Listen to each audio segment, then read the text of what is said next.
Okay, good evening, everyone, and welcome to another episode of Monk Chat. This evening, you have three people here with you. So you have Bhante Sudaso here in the middle, Bhante Sumino to my right, and Bhante Kumoto to my left.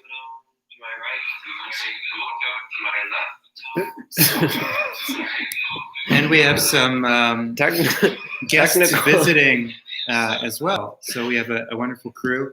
Technical glitches, which are being worked out. Just a moment. We had some technical problems today. Please be patient. Okay, technical issues appear to be resolved. So at this time, if you have any questions for us to answer, again, you can ask anything related to Buddhism. So if you would like to share some questions or comments or anything that you would like us to talk about, this is your opportunity to engage in an open discussion with a panel of 3 Buddhist monks. So please go ahead and share your thoughts with us. If no thoughts are shared, then this will be a very short monk chat session. And also our guests are welcome to join in. So welcome to Gita Jnana. Welcome, John. So John asks, what are the practices that lead to becoming a Sota Panda? So that's an easy question to answer, fortunately. Not easy to practice, but an easy thing to answer. Because the Buddha speaks about this over and over throughout the suttas. The practices that lead to becoming a Sota Panda is the practice of Anatta Sanya, the recognition of not self. The recognition that body is not me, not mine, not who I am. Feelings are not me, not mine, not who I am. Perceptions are not me, not mine, not who I am. Mental activities are not me, not mine, not who I am. And consciousness is not me, not mine, not who I am. So if you develop those perceptions, that recognition, that what we think of as me and mine is actually just a conditional manifestation of illusory appearances, that what we think of as a stable, ongoing self is actually an impermanent collection of insubstantial components, which are constantly blinking in and out of existence. Through developing this recognition of impermanence and the impersonal nature of what we think of as me, then one can become a stream enterer. So this is what the Buddha speaks about over and over throughout the suttas. Venerables, do you have anything to add? How to become a stream enterer? Bhante Sudaso actually gave a great talk. I think it was last night on the 10 Fetters. A couple nights ago? I don't remember. Time is weird in 2020. Wednesday. You gave the talk last night. Wait, did I? I did. Yeah, that's right. So on Wednesday, Bhante Sudaso gave a wonderful talk on the 10 Fetters.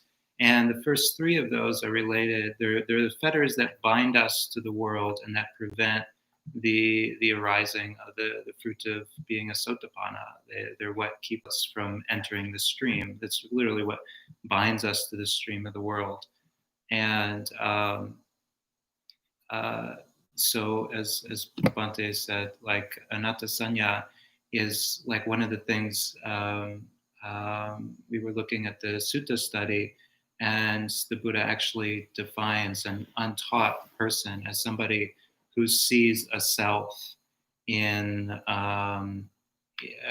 sees form as self, sees self as in form, sees form as in self, sees form as possessed of self. And the person, the Sotapanna, is one who just doesn't do that. I think it's, in terms of what practice we might do to bring about that revelation, it's, as we were saying in a Q&A session recently, I think it was for the Bhaddekarata Sutta the other day, often it's simply not attending to the views that we hold so dear. And in the Sutta Nipata, in the Atthakavagga, the chapter, the eights, which some scholars think is very early teachings based on the style of Pali that's used. That's all the Buddha is instructing. He's like, see a point of controversy like you would a snake in your path.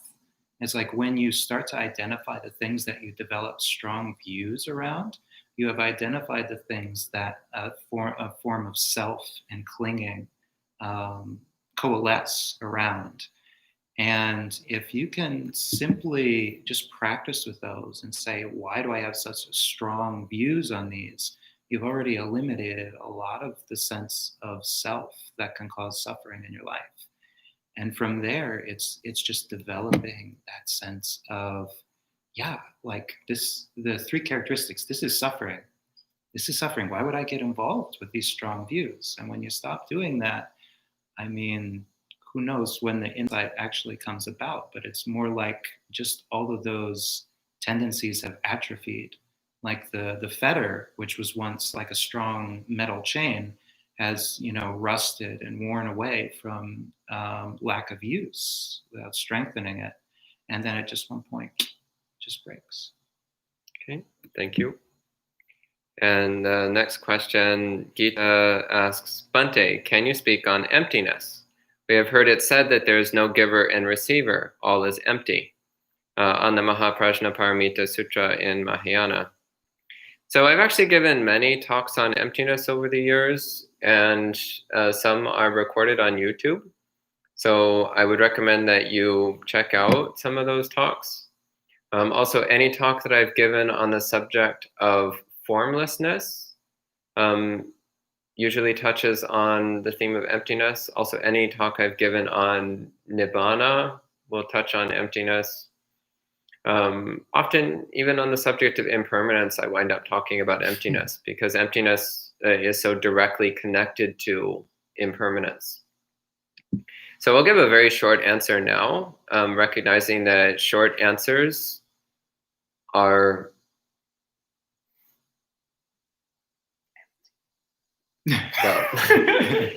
unsatisfying, usually. And short answers sometimes cause more damage than benefit.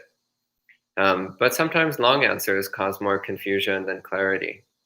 So it's one of the ongoing issues in teaching Buddhist concepts is whether to give a short answer or a long answer, because there's drawbacks to both. So what is emptiness? You say there is no giver and receiver, all is empty. That's true from one perspective, and it's not true from another perspective.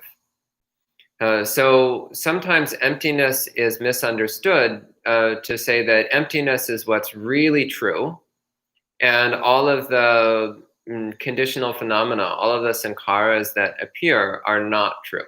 Sometimes people see it in that way, but that's not accurate. So emptiness is emptiness, and form is form. And emptiness is form, and form is emptiness. They're inseparable. But you can't say that emptiness is more real. You can't say that form is less real. Rather, you can say that under one circumstance, you'll see one thing, and under another circumstance, you'll see another thing. So that means that no particular thing has any permanent, lasting realness to it.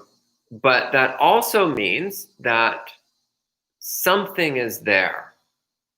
It's not permanent, it's not substantial, it's not quite real, but it's also not accurate to say that there's nothing there at all. So emptiness is not nothingness, but it's also not somethingness. So this is where we can get into a little bit of difficulty. So saying there is no giver and receiver, well, that's true from one perspective, but it's not true from another perspective. So we're trying to get to the perspective which fully encompasses both of those perspectives without leaving either one out. And also that recognizes the insufficiency of each of those perspectives. That's what we're aiming at.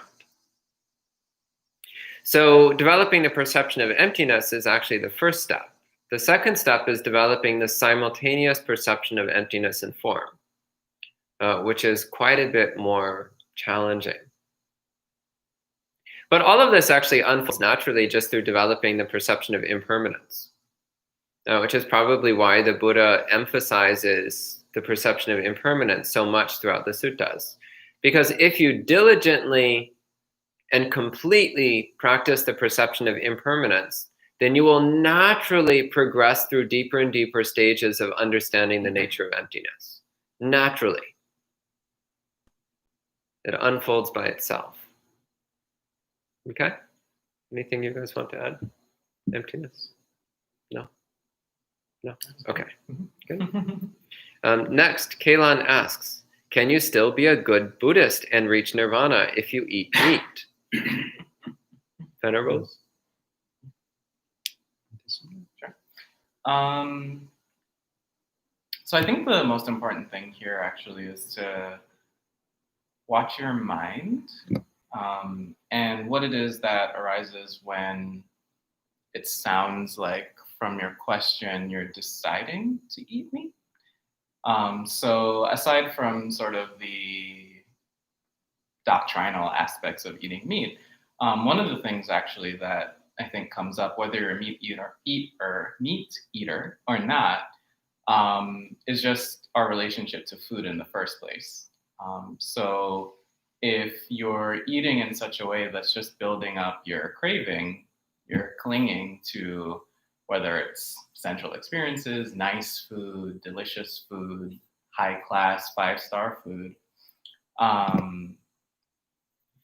or whether you're just trying to have a really, nice experience and to sort of fill yourself with the experience of eating, then whether it's meat or not meat, it's probably not the best practice if you're trying to cultivate letting go, cultivate renunciation. So I would say look at that aspect of eating first, just to see what it is that motivates you to eat in the first place. Here at the monastery, whether you're a resident as a layperson or as a monk, we're encouraged to eat just for the nourishment and health of the body. In fact, we chant it each time that we have a meal, that we're not eating for fun or for pleasure or for beauty, but simply because this body needs fuel in order to survive. There are some people that actually do have to eat animal products in order to survive. And in that case, it's more a matter of, what's the intention behind eating meat or not. Now, in the suttas, it's very clear that the Buddha is against killing living beings directly. So I would definitely not advise going somewhere and killing a living being in order to eat it. Fishing comes to mind, hunting deer, hunting chickens, what have you. But even beyond that sort of coarse manifestation of killing, you can also think about what it is that you're supporting when you go to the supermarket, say, and buy animal products. I remember once I'd gone to the supermarket and I was in the seafood section, and they sell lobster in the seafood section. And I don't know if it's just how, lobster is prepared or not, but they have the live lobster in like little aquariums, so that when you buy lobster, you buy it fresh. So they kill it in the moment that you pick out which one you want. And it actually struck me as very cruel and very sort of horrifying that they would stuff, say, a dozen lobsters in this tiny tank, and people would just come up and basically be an executioner to choose which one would then become dinner. And then if you look at your state of mind in that moment, the feelings of remorse or the feelings of guilt, it's very hard to watch a living being be boiled to death or to be killed right in front of you. But sometimes we can cultivate this sort of delusion that that's not happening when we buy meat or when we buy animal products. in factory farming, we know, most people know that animals live a very miserable existence. They're bred in order to be killed, and they live very short, cramped, dirty, painful, and scary lives. And so are we cultivating delusion when we pretend that that's not what's going on when we buy certain animal products? So for me, I see it as sort of a progressive, just watching what it is that we're doing when we're eating, when we're in situations where we have the ability to choose what it is that we eat.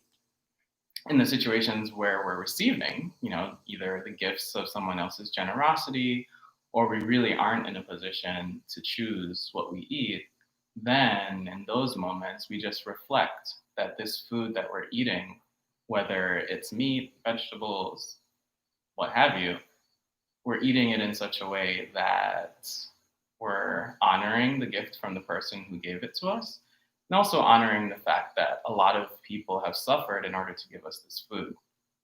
So it's not so black and white, in my opinion, whether you eat meat or don't eat meat, but rather what's the intention behind eating, and what is it that you're cultivating when you buy food, if you're in that position, but also when you eat it, whether you bought it or not. Great. It's a very great and complete answer. If I could add anything to it, to also talk about the 10 fetters, since they're very fresh in our minds. The second fetter is Sila Bhatta Paramasa, and this is attachment to rites and rituals.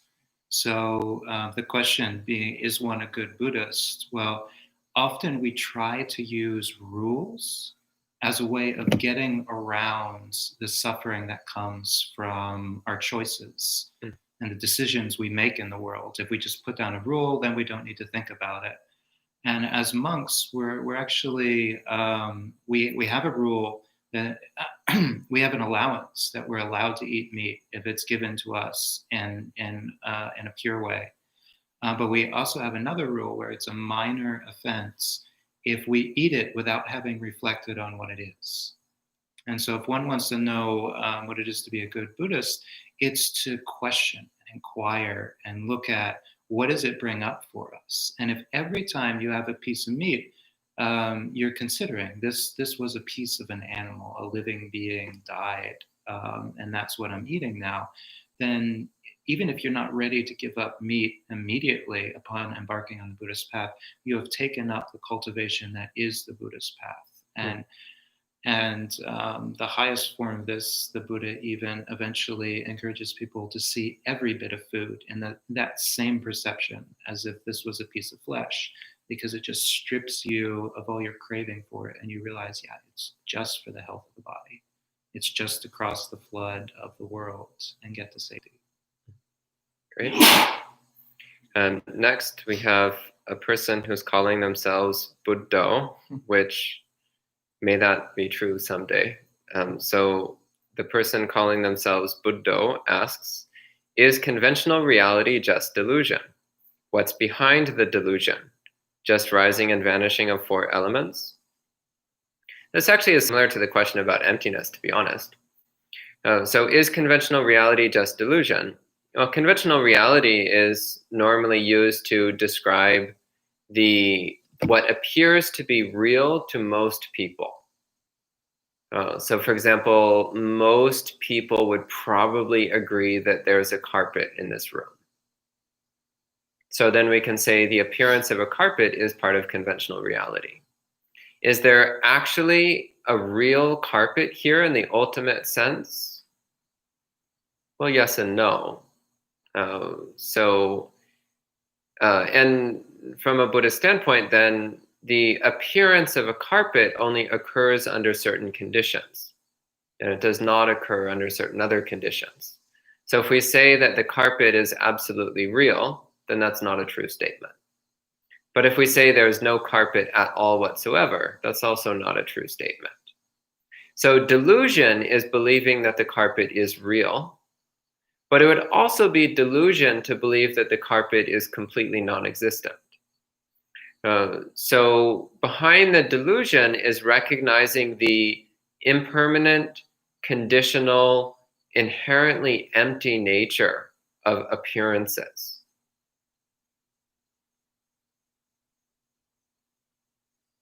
So even rising and vanishing of four elements is part of conventional reality. That's also not quite getting at the point, because also arising and vanishing is conditional. The appearance of four elements is conditional. Those also are empty of self-existence. So those also cannot be said to be absolute reality. That's still part of conventional reality. It's still part of the world of appearances, apparent form. Those are my thoughts. Venerables, any additions? No? Okay. Next, John says, should I practice Anatta Sanya reflection during my meditation sessions rather than Samata then? No, do both. Without Samata, your Vipassana will be weak, feeble, useless. So there's this common misunderstanding that because Vipassana is what creates enlightenment, that we should only do Vipassana. That's totally wrong. Without Samata, your Vipassana will have no strength, no power, no force. It'll be weak, superficial. So you need the stability and strength that comes only through Samatha practice in order to have effective Vipassana. Venerables, anything else? There's a great book by Bhante Sujato called A Swift Pair of Messengers. And in it, he talks about the relationship between samatha and vipassana practice, how you really do need both in the same way that a bird needs two wings. So just like Bhante Sudaso mentioned, you really do need the stability and clarity of mind that you generate in samatha in order to strengthen your vipassana practice. I found it, very illuminating in the suttas, the discourses, that when you see the Buddha describing, or even just arahants to be describing sort of their path, the gradual path, that you see how the cultivation of mental unification, of jhana, of samatha, is essential to seeing impermanence, seeing not self, seeing dukkha in all things, all conditional things. And with that as the support, then enlightenment is possible. Yeah, similarly, there's a common metaphor of an axe. Even better metaphor is a splitting maul. So an axe has to be both sharp and heavy. And this especially applies to a maul. Like if you've ever split firewood using a maul, the maul has to be both sharp and heavy. So the sharpness is vipassana, the heaviness is samatha. If you have an axe which is sharp but not heavy, then you will struggle and struggle and struggle to split the firewood. And if you have an axe which is heavy but not sharp, well, that's not an axe, that's a sledgehammer. And good luck splitting wood with a sledgehammer. That's not going to go very well either. So you need to have a splitting axe which is both sharp and heavy. Then chopping firewood actually becomes relatively easy and even an enjoyable activity. So both fruitful and enjoyable. But if you have only one or the other, then it will just be a horrible struggle which will produce no good results.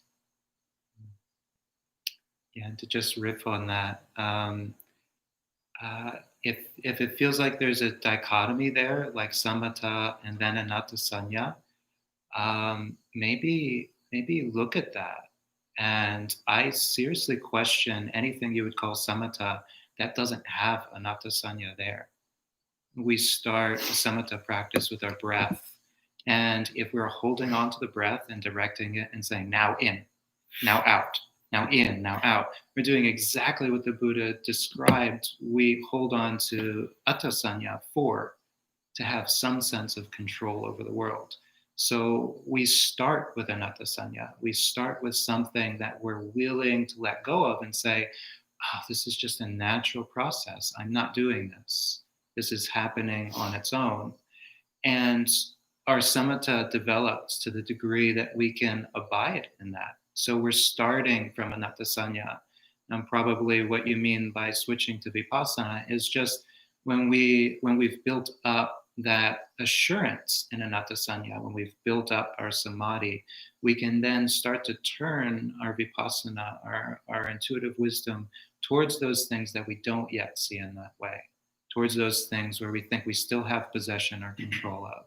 So then we start looking at the other parts of the body, or we start looking at our experience, our lifestyle, the people around us that we think we might have control over in different ways. And that's where we start to add more things to the pile of samadhi objects that we've already let go of. So again, they're not separate. They've got to go hand in hand the whole way. Okay. And Sri Lanka asks, they say, I work in a hospital as a physiotherapist. This week I had a conversation with our doctor, a nurse, and a stroke patient of mine about resuscitation. She answered no to resuscitation. Is that vibhava tanha? And what are the implications of that choice? Venerable? It's for each person to decide. Like if resuscitation is not a simple thing. There are many, it's almost an infinite number of things that can befall a human body. And there are some forms of existence that people are just not really interested in cultivating. Like if you were going to be completely paralyzed for the rest of your life, then the do not resuscitate might be the only choice you have before like a long time of kind of abiding without being able to make any further choices. And to some people, that's incredibly terrifying. Having cultivated some meditation, I would be annoyed with the state of affairs. I'd say this wasn't what I was planning, but I might be able to make the best of it. But it's really up for each person to decide. We see a point of controversy and we say, do I feel strongly about this and why?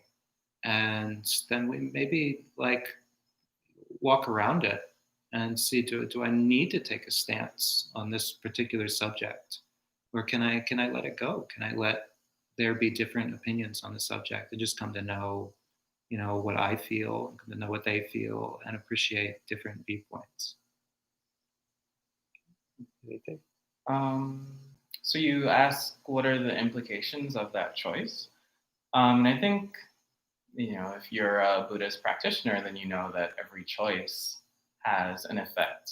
Every choice has implications, but it's not always clear what those implications are. It's comforting to know or to think if we do X, then Y will happen. If we do this, then that will happen.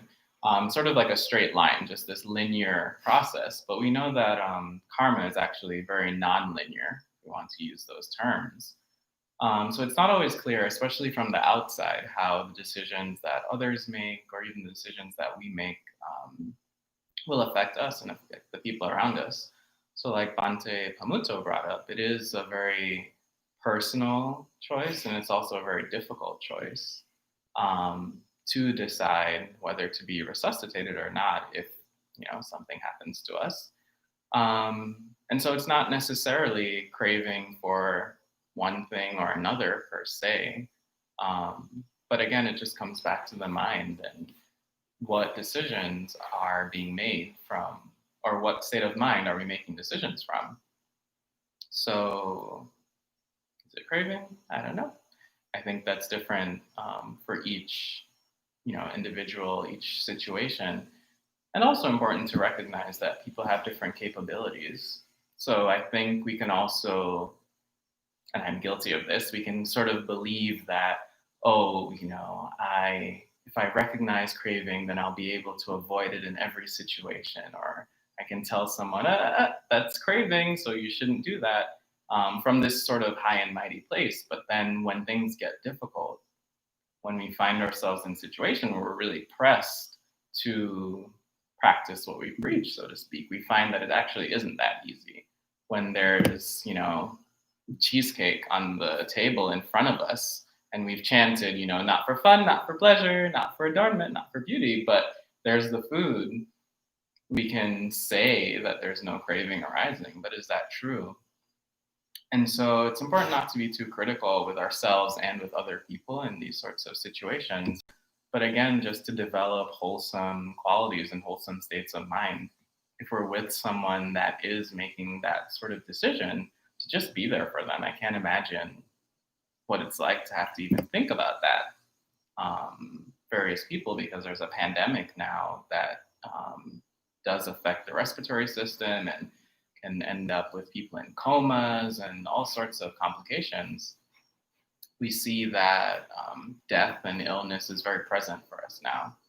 And I think it would be very unskillful to sort of feel like we can decide for other people what decisions they have to make in those situations, especially if we're not in them ourselves. But whether we know someone or know other people or find ourselves in that situation, if we can cultivate a mind of compassion, really, then I think the right decision becomes much clearer. Okay.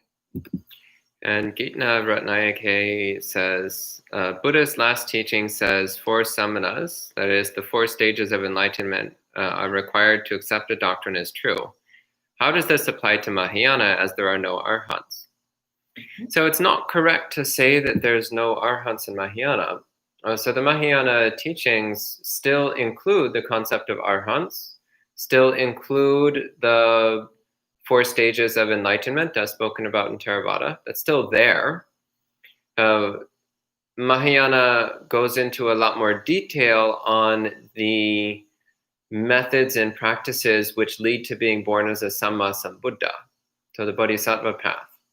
But the Bodhisattva's path still includes the 4 stages of enlightenment and still include attaining arhantship, because a Samma Sambuddha is an arhat. So even somebody practicing the Mahayana path will still eventually come to the 4 stages of enlightenment as spoken about in the Theravada system. It's just trying to have that happen in the form of a Samma Sambuddha, rather than in the form of a Pacceka Buddha or an Anu Buddha. So it's just aiming at being a specific kind of Buddha, namely the kind of Buddha which has the maximum beneficial effect in the world. So it's not true that there's no arhants in Mahayana. That's not an accurate statement. Anything? No? Okay. Next one, Liz de Cesare asks, do you think there's a correlation between the 6th mass extinction occurring now and the 5-fold increase in human population in the last century and a half as it relates to realms? In other words, is it possible many more animals are being reborn into the human realm?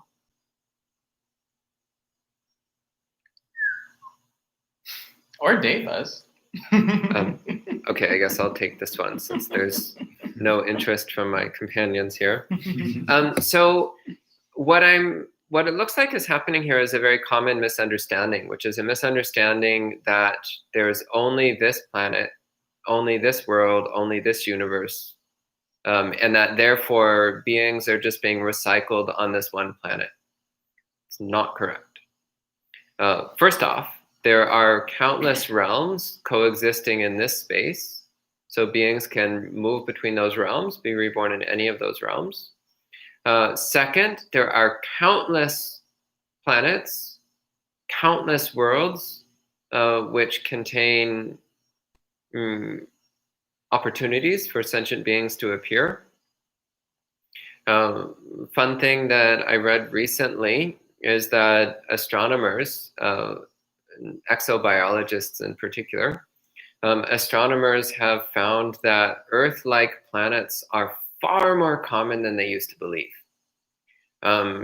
Something like 1 in 10 stars They currently believe 1 out of every 10 stars has an Earth-like planet. There's a lot of stars in our galaxy alone. So this means that in our galaxy alone, there are millions of Earth-like planets. So the odds that some of those have sentient beings on them is pretty high. And there are a lot of galaxies in this universe. So odds are there are millions and millions and millions and millions of worlds with sentient beings on them in this universe alone. And there are countless other universes as well. And you can be reborn on any of them, and the beings being reborn on this planet may be coming from any of those. So mass extinction, that is happening. Yeah, lots and lots of animals and insects are dying off at disturbingly rapid rates. That's true. Some of them may be being reborn as humans here on this planet. Some may be being reborn as devas, as Venerable Sumino mentioned, or in any of many other realms of existence here. Or they may be being reborn in any of those countless other worlds in this universe or in countless other universes. Samsara is incomprehensibly vast. And within that vastness, there is neither increase nor decrease. There is only movement.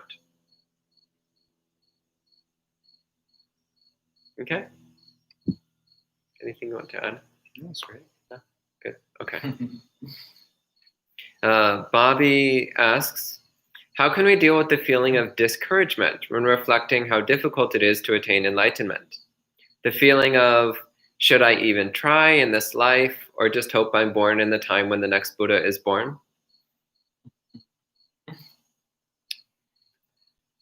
It's interesting because I'm doing a sutta study next week. So I was reading, a couple suttas, and it occurred to me actually how this may not seem related to your question, but it will reveal itself, I promise. But it struck me how often the Buddha brings up the concept or the reality of death in the suttas, generally as a reminder for the monastics and the lay people to really practice as if the next moment you are going to drop dead. And so I'm reminded of this based on your question because you mentioned, should I just hope for a time in the future? Well, as Bhante Pamuto had spoken about during his sutta discussion on One Fine Night, we really need to take advantage of the present moment. It is daunting, this path of practice, because it's pretty straightforward, pragmatic, down to earth, simple in some ways, but it's definitely not easy, at least not for most of us.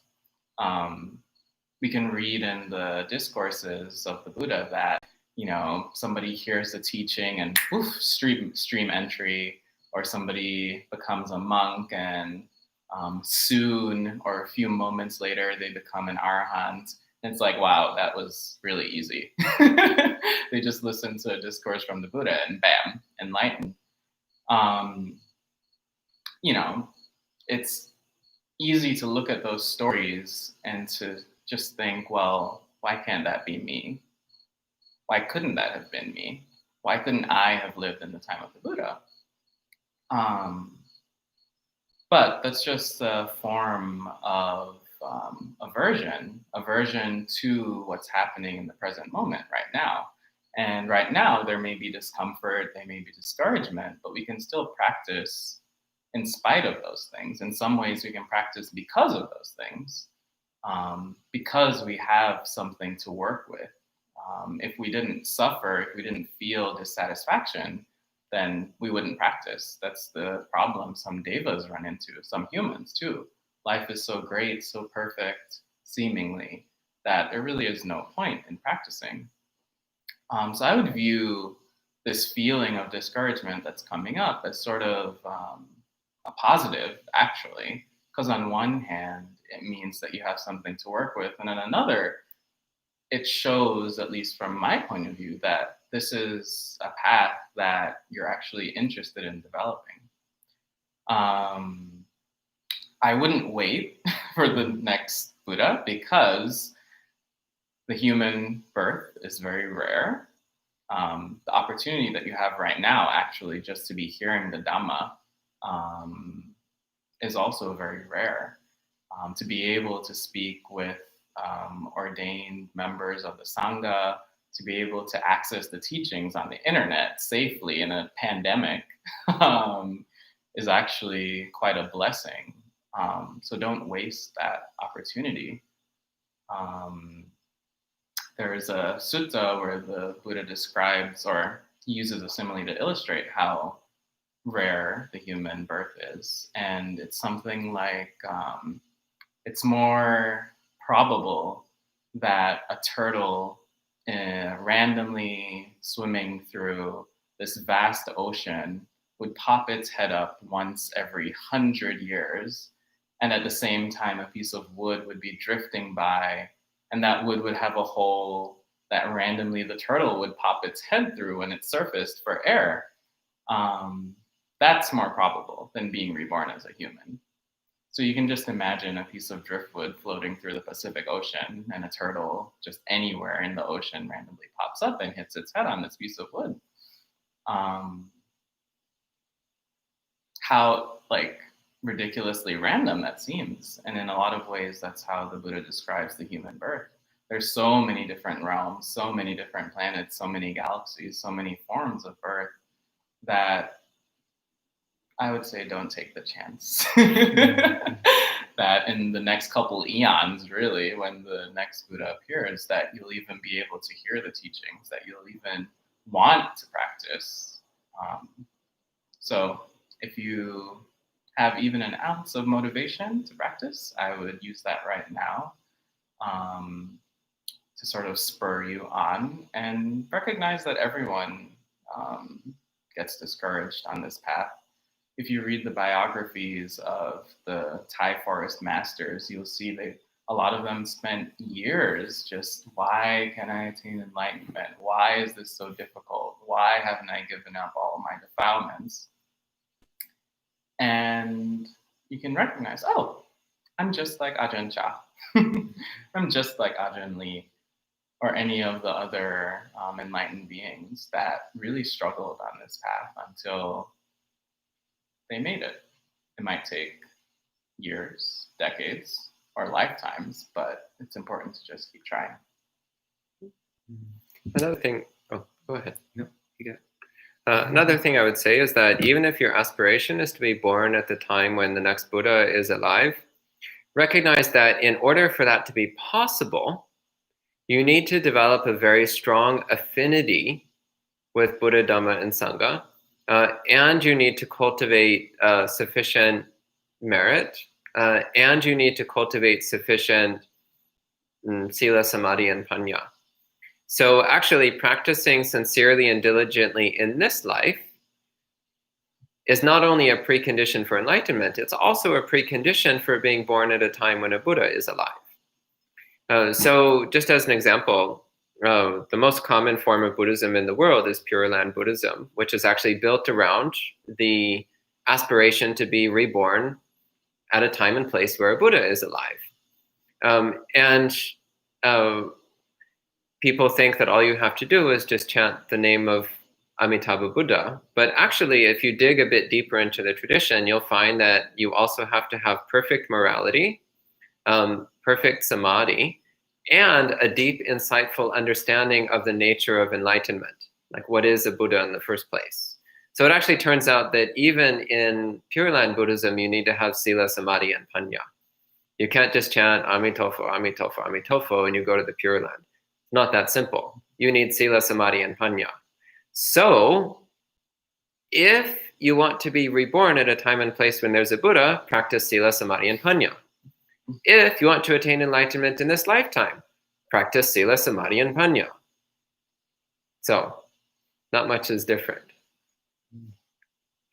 Yeah, it's a funny thought that, during the time of the next Buddha, there might be a waiting line. Like there might be a lot of people trying to get in because it's not going to be like it's a limited, run. Are you gonna be in that number, or are you gonna show up 1,000 years later because you didn't quite put in all the conditions? If I could have anything to add, what came to me is something that Ajahn Pasano, a monk who ordained both Bhante Sudaso and myself many years ago, had said in regards to getting discouraged. And he just reflected what it is when we look out at the world and what has to be done. And he said, if you understand the choice, then you understand there is no choice. Mm. And what he was referring to is that, well, what is the choice that we have? Either we can do some cultivation in this very moment. We can turn towards the difficulty of the path, and we can accept it, and we can see it as a challenge, and we can allow it to bring up some like a sense of energy in us that this is difficult, but it's worth doing. Or we can set the whole thing aside and we can just wait and see what happens. But then we've put in no conditions for a happy outcome in the future that's going to be arriving. We've basically left ourselves open for all kinds of suffering because we didn't take advantage of the moment. And when you understand that that's the choice, you understand that's not a very good choice. Like you don't actively choose the second one. You just kind of like relinquish your opportunity in this moment because of dejection. To put in another plug for the 10 fetters, the third fetter is the fetter of doubt. And this is the third thing that keeps us from stream entry and from the path of practice. And the fetter of doubt deals with inappropriately attending to things. So if discouragement is arising, it may be that we are trying to look at too much of the path, or we're maybe trying to contemplate, what will I be in the future? Will I have access to this? Or we're making an honest assessment of the virtues we have in this very moment, and we're saying, I don't have enough to do this. And that while that it might be true in one sense, it might not be a skillful way of applying our mind. It might lead to discouragement if we look at the whole path and say, I'm not up to this. But the beauty of it, and something the stream enterer intrinsically understands when they understand impermanence, is you don't have to do it all right now. You don't have to cram it all into this moment. You just have to do the next thing. The stream enterer understands it's going to be a million steps to the end of the goal, and all they have to do is see each thing that's arising as impermanent and let it go. And that it doesn't happen overnight. It means there's going to be a lot of defilements that arise, and they will let them go. And then new defilements will arise, and they will let them go. And gradually, whether it takes 7 lifetimes or whether they burn through it in a single lifetime, that process moves inevitably towards the goal. So to really accept our discouragement and see how that can shape us to skillfully direct our mind towards the path. And I think the Bhaddekarata Sutta is a great example of that. And the Buddha is not saying, like, what are you going to do for the next 10 years to get enlightened? He's like, what does one good night look like? And it's just to attend to this present moment without delusion. Great, thank you.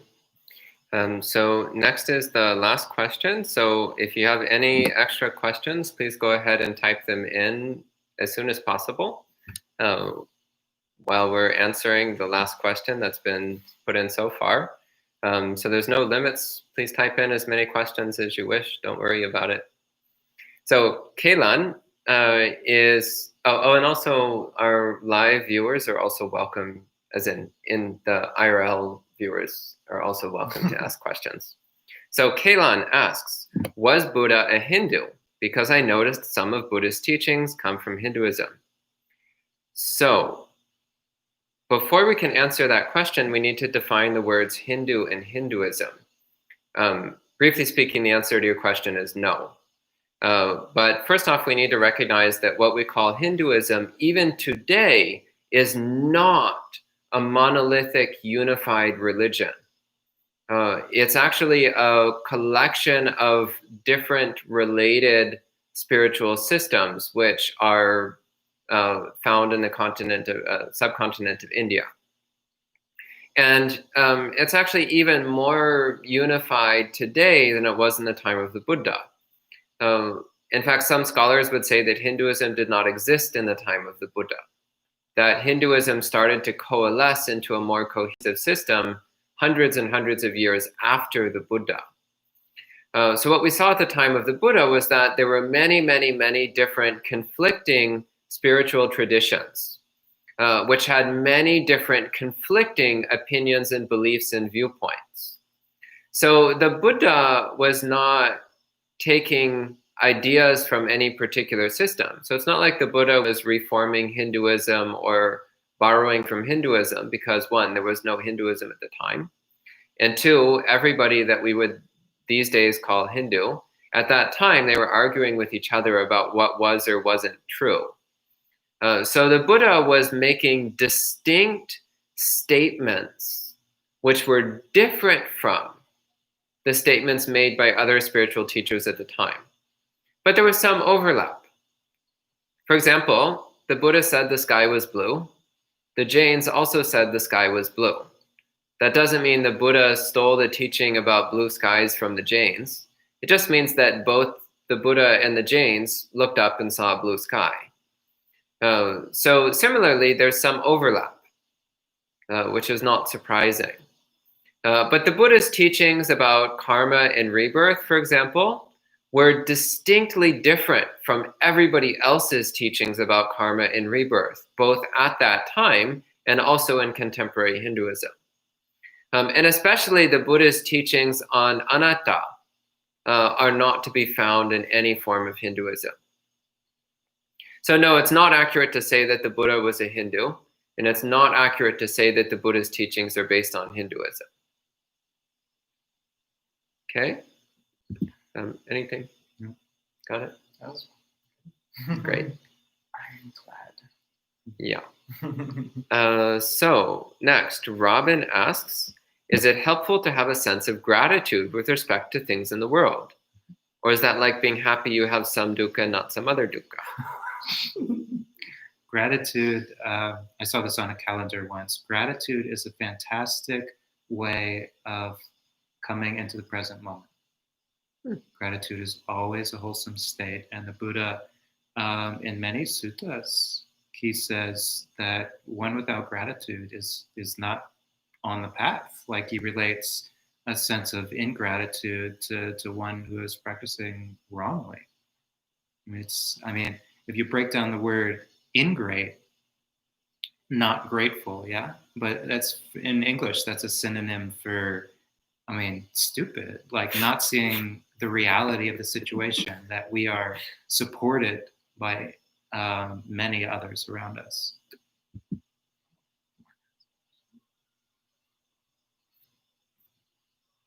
We'll come to that.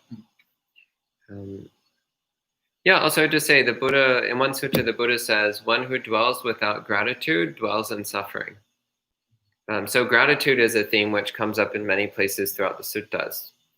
The Buddha, he praises gratitude as being a very wholesome mind state that inclines one towards awakening. And just briefly, Mark says we keep skipping over his question, but for some reason, Mark, your questions are not showing up in the live chat. So one thing we've noticed in the past is that sometimes, for no apparent reason, YouTube will start censoring out certain Buddhist terms. So sometimes if you have a Buddhist technical term, you need to separate it into individual letters with spaces between them. We don't know why. YouTube just does weird things like this sometimes. So try writing your question either without Pali words or with the Pali words spread out into individual letters. Sometimes that helps. But just so you know, Mark, we're not intentionally skipping your questions. They just aren't coming through for some reason. Next, Yusef asks, how does samadhi lead to insight? I think we already covered that pretty clearly. Yeah. The axe has to be both sharp and heavy. So samadhi is the heaviness. Samadhi is the stabilization and clarity of mind that makes it possible to have sharp, precise insight. One way I sometimes talk about it is that it's like when you're taking a picture. If you're constantly shaking your camera around, you can't get a clear picture. You have to hold your camera very still in order to get a sharp, clearly focused picture. So similarly, samadhi is training yourself to hold your mind very still so that you can get a sharp, clearly focused picture of reality. So actually what came to mind in the suttas that describe the process of entering jhana, deep states of mental unification, of concentration, samadhi, the first thing that's given up are the 5 hindrances. And I like there's a line that follows, a phrase that follows, and they're described as obstructions of the heart that weaken wisdom. And so samadhi is that process of setting down or setting aside the 5 hindrances so that you don't have that fuzzy picture anymore, so that you can see clearly, so you can think clearly, and do so in a way that, well, wisdom naturally arises. Yep. Kaelan asks, what does Buddhism say about Feng Shui? Absolutely nothing. So John Schuster asks, in your experience, can you be deeply and even joyously engaged in the process of letting go of hindrances and fetters, not with the long-term goal of enlightenment in mind, but in a way that just feels good now? Like going full Marie Kondo on your apartment?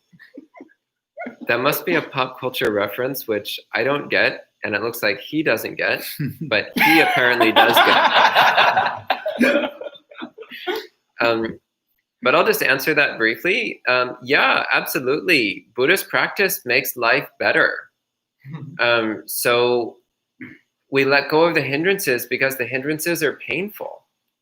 We let go of the fetters because the fetters suck. So naturally, as you engage deeper and deeper in Buddhist practice, your life becomes more and more joyful. So that's natural. It's still good to have the long-term goal of enlightenment in mind, but the moment-to-moment experience is the more you let go, the more you cultivate mindfulness, samadhi, moral purity, then the happier you are. Yep. Yeah. You got one? Go ahead. It's about the pop culture reference. Yeah, I heard one teacher say that mindfulness is the highest tier of all skills. So if you learn how to cook or how to hold a knife properly, that skill will not necessarily translate to using a screwdriver. It's a different motion and it's applied in a different way. But if you develop mindfulness while you're using the knife so that you're careful and you're focused and you're considering what you're doing, that same mindfulness will apply to using this screwdriver. So in this way, even if you're just using the Buddhist teachings because they make you more effective in the world, that's okay. That still diminishes the quota of suffering in the world, and the Buddha was perfectly content with that. You know, sometimes he gave things just out of compassion. And actually, one time the Buddha was approached by a Brahmin student who asked, why is it sometimes I can remember all of the Vedas that I've studied, but sometimes they slip out of my mind? And the Buddha said, well, that would be the 5 hindrances. So just to do regular skills, Buddhist practice makes us more effective. I was just going to bring up that, so we were in the basement, which has like an office type setup, and Ayasoma was cleaning. Do you remember? And there was a table that was just filled with random papers, and she was going through like each paper and it's like, oh, this reminds me of that one retreat we had like 10 years ago, which wouldn't be accurate because Buddhist insights didn't exist 10 years ago, but 4 years ago. That was the general idea. And I had said, oh, we need to like just Marie Kondo this, like throw it in the trash immediately. So that's why I was laughing. Because it is a type of letting go that does clear the mind. Okay. And Mark, it looks like John already answered your question. And you were referring to Sutta Central. So another thing which YouTube censors is external links. So if your chat message includes a website link, YouTube will probably delete your message immediately. So another thing to watch out for. Can I add to John's answer? Yeah. So thanks, John, for mentioning that. I would also add actually that it's not just texts in the Pali Canon and the Agamas. It's actually any Buddhist text that's available in any of the ancient languages. So there are other languages like Sanskrit and Gandhari, for example. And some of those texts have been transcribed, not translated, but transcribed. So when you look at the parallels, you'll just see, references to all the other discourses that have either to a large degree or a small degree some of the content from the sutta you're looking at. So it's sort of like cross-referencing the different suttas and seeing where they show up in the different canons. So the Pali Canon is just one of the canons that has been preserved of the Buddhist teachings. It's the most complete currently, or the most extensive, but there's a bunch of different other ones in different languages. I would actually say the Chinese canon is the most complete, but it's not an ancient language, it's a translation. So it's the most complete collection of translated Buddhist texts. The Pali Canon is the most complete collection of ancient Buddhist texts. John Schuster asks, mental minimalism, ? So what I thought when I saw mental minimalism is the Pali term nippapancha, which means a mind which is free of papancha, free of proliferation, free of storytelling, free of clutter, free of all that extra junk that we like to pile up in our mind. So yeah, actually practicing mental minimalism sounds like a great way to engage with Buddhist practice. So bonus points for coining short, catchy terms. Any other thoughts on mental minimalism? Sounds great. Yeah. Okay. Kaelan asks, what are your opinions on Shaolin monks and how they practice Buddhism? So I recommend that you do a little bit of research on the history of the Shaolin Monastery, because there are two completely different things. There is the pop culture idea of Shaolin monks and the Shaolin Monastery, and there's the actual history. And these things have very little in common with each other.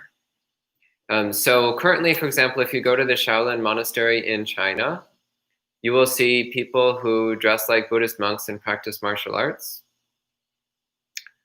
None of them were there 40 years ago.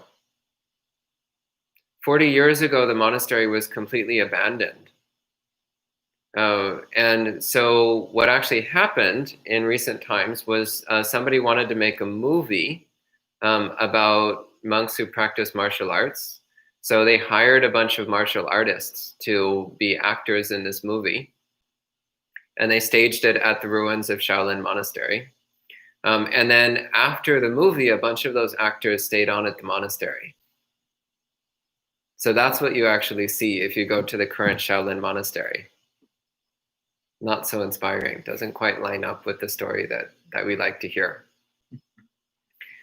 Similarly, the history of the Shaolin Monastery is not what people think it is. So do some digging. Do some digging into the history of the Shaolin Monastery. Let's just say it's a lot cooler in the movies than it is in actual real life, in real history. That said, the practice of monks performing various kinds of martial arts exercises in monasteries, you actually see all over the East Asian Buddhist world. But it's not done for the sake of combat readiness. It's done as ways of practicing mindfulness while engaging in exercises which keep the body strong and fit and healthy. So practices of Tai Chi and Qigong in particular are done in many monasteries throughout East Asian Buddhism. And even some of the harder martial arts are sometimes practiced, but they're practiced not as combat techniques. They're practiced, once again, as physical exercises, which cultivate flexibility, physical fitness, as well as mindfulness of the body. Anything? I mean, I don't really know anything about Shaolin. I did see a short documentary once. It's probably right here on YouTube. And it was about a Shaolin monk taking a qualification exam. Actually, there was this tiered system where he was entered in as a novice, and he had been practicing for years.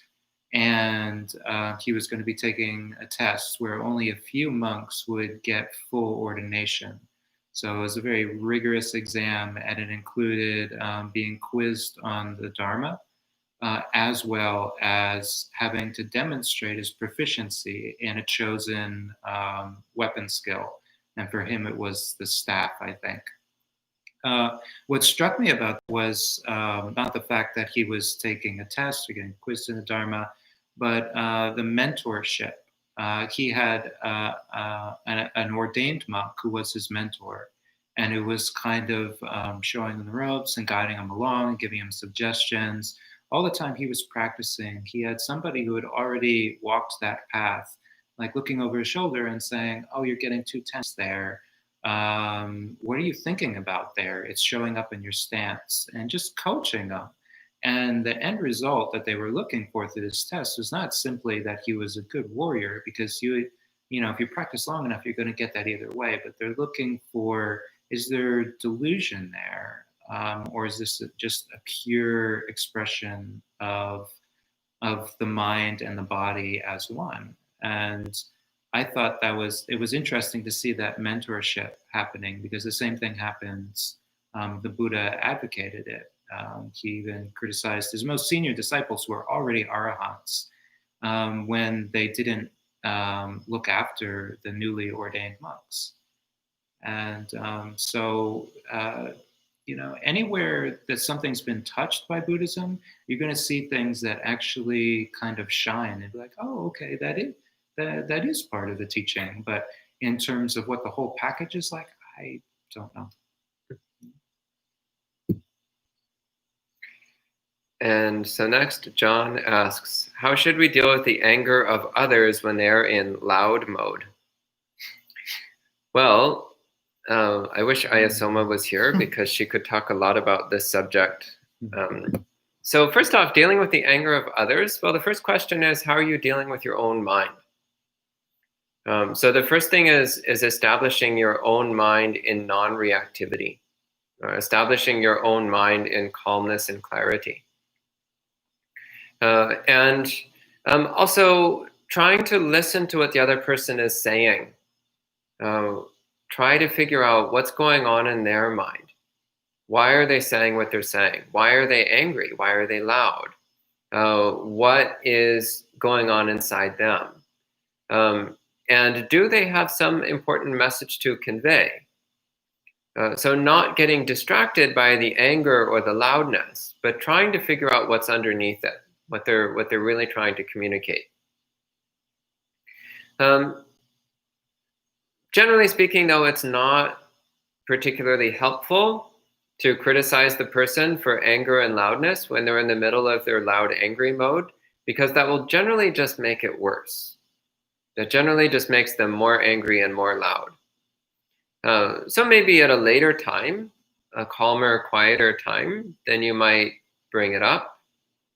Though the Buddha gives some recommendations. He says before criticizing someone, we should make the resolution to speak only what is true, what is beneficial, to speak it at the right time, to speak it gently, and to speak it with loving kindness.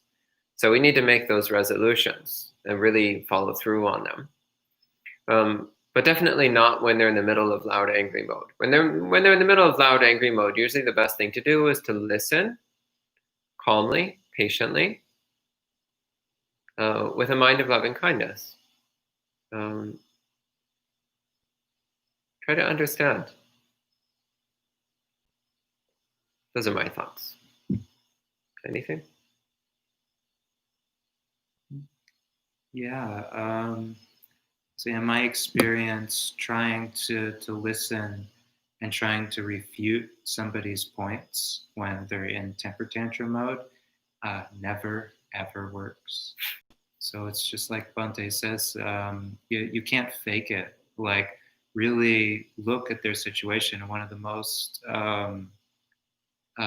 difficult things when you're around somebody and they're in that mode and they're overtaken by anger is that it doesn't feel right. It doesn't feel like respectful to us, and it doesn't seem fair. And all these thoughts will come up.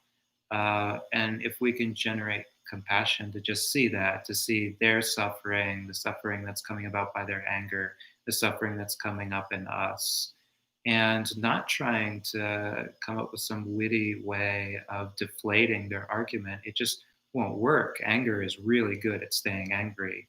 But non-anger is what diffuses the situation. So meet it with kindness and compassion and ultimately equanimity. Just be there and say, wow, this is really unfortunate. I don't think this is going to go anywhere. And do your best. There's often no right answer except letting it play itself out. What I would say, though, is that sometimes the right option is to leave the room. Sometimes, and this is a judgment call which you need to make depending on how well you know the person. Sometimes responding will make them more angry, and being silent will make them more angry. Sometimes answering what they're saying will make them more angry, and other times just gently being there for them will also make them more angry. So when you're in that situation where no matter what you do, the person just gets more inflamed, then just leave the room. You also need to evaluate your own limits, because unless you're fully enlightened, you have a limit beyond which your own defilements will take control. So also, if you recognize that the person's angry loudness is starting to get you close to your limit where you will break and start vomiting your own defilements into the room, then leave. Leave before your limit breaks. It's a lot easier to avoid making a mess than to have to clean it up afterwards. No? Okay. And Yusuf asks, should I seek silence for a greater practice? I feel like I'm developing attachment to silence and aversion to noise, which makes me think is unwholesome. Silence has a place. Silence has value, but we also need to learn equanimity with noise. So I would say both. Practice in silent environments and see what happens.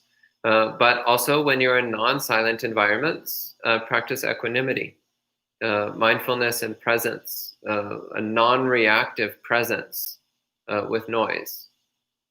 And actually, being perfectly honest, you won't find silence anywhere other than in these artificially created rooms that scientists have invented that are completely noise canceling. But interestingly enough, even in those environments, what people find is that then they hear the sound of their own body. They hear their own heartbeat. They hear the blood in their veins. Things which you think are too quiet to hear, but when there's nothing else to hear, that's what you hear.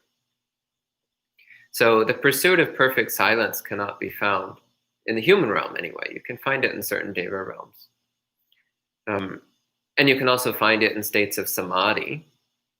But otherwise, you have to learn how to be okay with sound because it's not going anywhere. Yeah, get used to it. Thoughts?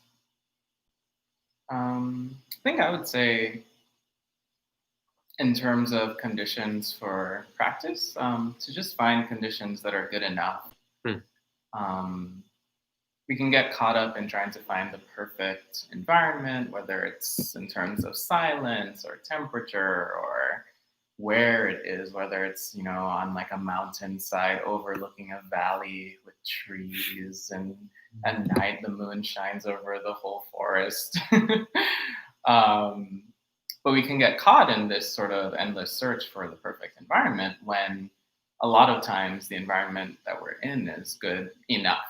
I realized this when we had an in-house 10-day retreat, and I wanted to meditate outside, which I did do most of the time because I like being outside. But, being outside, it's hot. Sometimes it's cold. There's bugs everywhere. It's not always comfortable on the ground. And actually had to come to terms with, like, this is just what being outside is like, actually. That there will be bugs, and it is going to fluctuate in terms of temperature, and people may walk by and cars may drive by. But at the same time, the grass is soft, the breeze is nice, it's not cramped and crowded, which inside can sometimes feel, especially when it's hot and humid. And I was just like, oh, this is good enough. And when I was able to sort of let go of wanting things to be perfect, then it was actually much easier just to practice right where I was, so to speak. And my first response to the question was, what is silence? What is that? Where, I mean, it's not here. There's a lot going on. But as you think about it, there is silence, but the only place we're going to find it is in meditation. It's not because we found the perfect container. Any container we find is going to be on planet Earth. It's going to be filled with noise, but it's when our minds become stable enough that the five sense organs subside. They just kind of fade into the background. We don't even notice it because we're keeping with the mental exercise, but it happens. And in those moments, actually, we're not being bombarded by sensory impacts.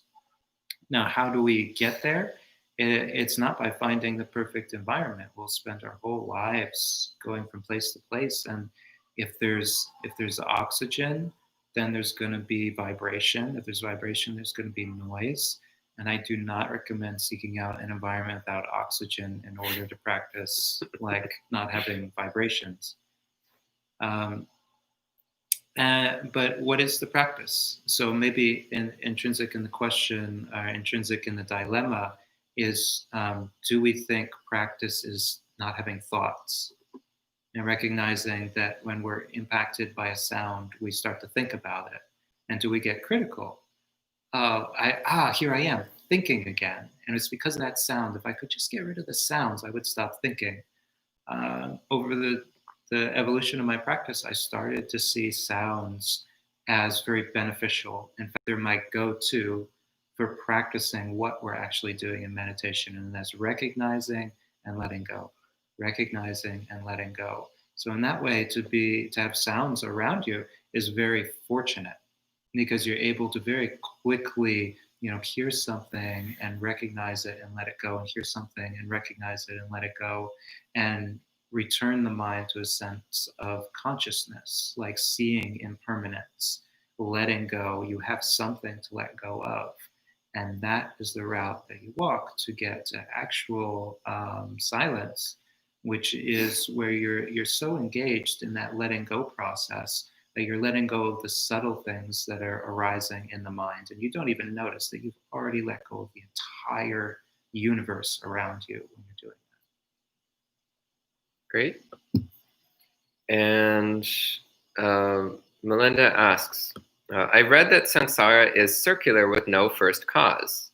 Is dependent origination circular also? Mm-hmm. Cause and effect is linear. So I actually prefer to think of it that cause and effect are inseparable. Not that they're linear, but that they're one thing. Actually, one way of looking at samsara is that all of samsara is actually a single thing. We usually think of samsara as being made up of a bunch of different things that have relationships to each other, but actually it's just one thing. It's one way of looking at it. Past, present, and future, all the separate objects, it's actually all just one thing. And the illusion of separateness is what we project upon it, based upon our own ideas and delusions. But samsara itself is indivisible. It's one way of looking at reality. So cause and effect are not linear or circular, they're just indivisible. Same with everything within samsara. It's not circular or linear, it's just indivisible.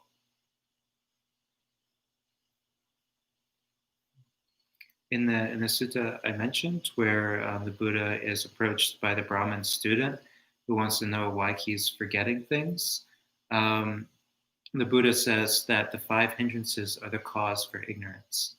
And I think that it's very interesting and very circular. And I know the first time I heard that, I was surprised, because we think in dependent origination, like ignorance is at the top. What's causing that? No, that's causing all of our suffering. That's in the key spot. But the Buddha actually put like a cause for ignorance. And in that way, it is kind of circular. If we stop the 5 hindrances, we stop that which is feeding ignorance, and ignorance starts to subside, and with it, this whole mass of suffering. And in another form of dependent origination, where the Buddha is stepping back through dependent origination, he doesn't get to sankharas and avijja, to volitional formations and ignorance. He says, what is the condition for name and form? It is consciousness. And what's the condition for consciousness? It's name and form. And he's pointing out not this huge process of samsara. He's pointing out our present moment experience. And so if you're looking at consciousness in this very moment, what is creating it? Well, it's the process of name and form, of designating mind and body, or duality, and that's what causes us to be conscious of this sensory world. That's why consciousness lands here, is because it's looking for something. It has a subject and it's an object. And so there are many ways in which dependent origination is circular. And this shouldn't be like, well, it's hopeless. It should be like, I should just let go of this. Like, it should just give you a sense of, yeah, that's what suffering is. This thing will just keep feeding itself unless I get out. Okay. And Al Om says, seeking a cause is also of samsara, conditional based. Awakened, you see it as rootless, born of the mind, not reality. Sunyata, or oneness of causation, something like that. I have to say that strikes me as a kind of muddled stream of consciousness. I'm not entirely clear what you're saying or asking here. So what I would just briefly say is that, as far as I can tell, the awakened mind is that which clearly understands all of reality. The awakened mind is that which clearly understands both emptiness and form. So I don't know if that affirms or denies what you're saying, because I'm not totally clear what you're saying. Do you have any thoughts? Okay. So that's the end of the questions. Thank you all for joining in, and we'll see you Wednesday morning. We'll end with 3 sadhus. Sadhu, sadhu, sadhu.